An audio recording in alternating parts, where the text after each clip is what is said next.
I cannot believe that the system in the UK has become so broken here that a migrant sex offender has been arrested almost very quickly after being released from prison, and the victim, a little girl. Yes, he was released by accident. On the same day, we learnt that another young man who'd come by boat had stabbed to death a hotel worker in the hotel he was staying in. He'd stabbed her 23 times with a screwdriver and killed her. And every single week now, we get these accounts of young men of fighting age crossing the English Channel, causing huge degrees of harm in our community. And if you haven't looked, have a look at Ireland.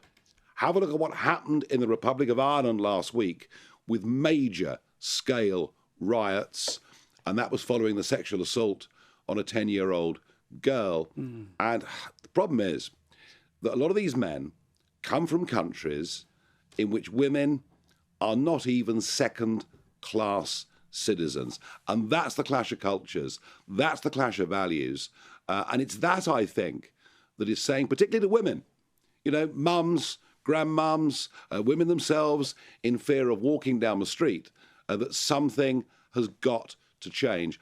Otherwise, frankly, our communities will simply break apart. So it is this issue of sexual crime, above all, that I think is fundamentally realigning British politics. And it was very interesting.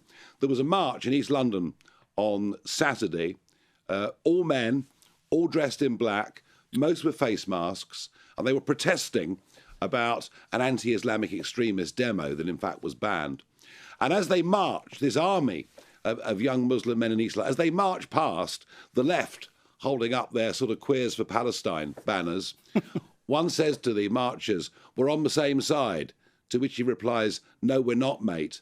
And I hope the left finally wake up that actually there is something even more dangerous than identity politics that is going on, and that is the turning of a collective blind eye to Islamic extremism and Jew hatred openly on the streets of this once great nation. And again, the impunity with which, even a masked person, but still, the impunity with which that they feel they can take to the streets because regardless of who collectively is the culture, was the culture, will be the culture, no. They consider themselves to be the future, and at some point in time they'll be able to take off the mask because that is the future. That is frightening that they, for want of a better term, that they've got the balls to be this public about it. Well, I have to say, I thought the scenes that I witnessed, I wasn't there, thank goodness, but the scenes that I witnessed from East London last weekend were simply the most frightening things that I've ever seen. And have a look at my YouTube channel. It's all up there. Please, Paul, take the clips, show them to your audience. You know, this is why we have to be very, very careful about who we, both in this and your country, about who we let in. Now, the asylum hotel situation is one, again, that people in Australia go, hang on, the UK, this big, striving country, has got such a problem with the number of people getting inside a leaky boat and trying to make their way across, among other things, the English Channel, that we can't put them somewhere else, so we end up putting them in hotels, we end up booking the joint out. Well, now a report is suggesting that this practice, unsurprisingly, is costing billions of dollars. Who knew? What a shock. Gosh, isn't this amazing? It's costing us a fortune. Who knew? I was the first person in 2020.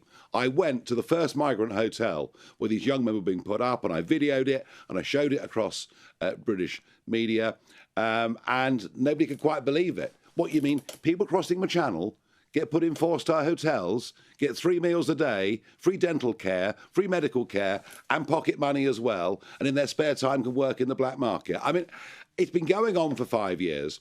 And yes, this report's come out today saying it's costing a fortune, but it's going to cost even more because they're now tendering, the British government is now tendering for contracts to look after illegals up until 2036. Blimey. Which tells you all you need to know.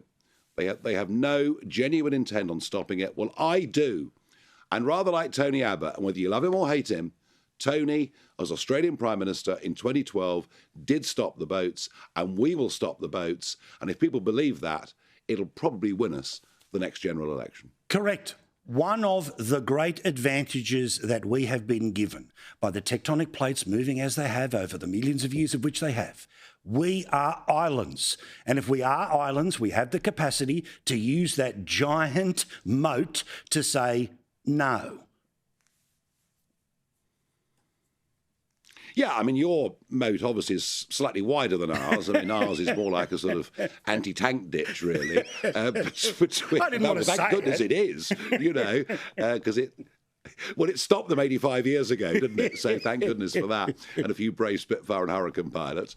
I mean, not only are we an island, but we're Brexit Britain. Yeah. And Brexit Britain was about taking back control of our borders, and that explains to you why a Conservative Party that won a thumping majority under Boris in 2019 is now literally nowhere, because that is viewed by Brexit voters as an absolute act of betrayal. And you know what? It is. Yeah, bloody oath. Thank you, Nigel.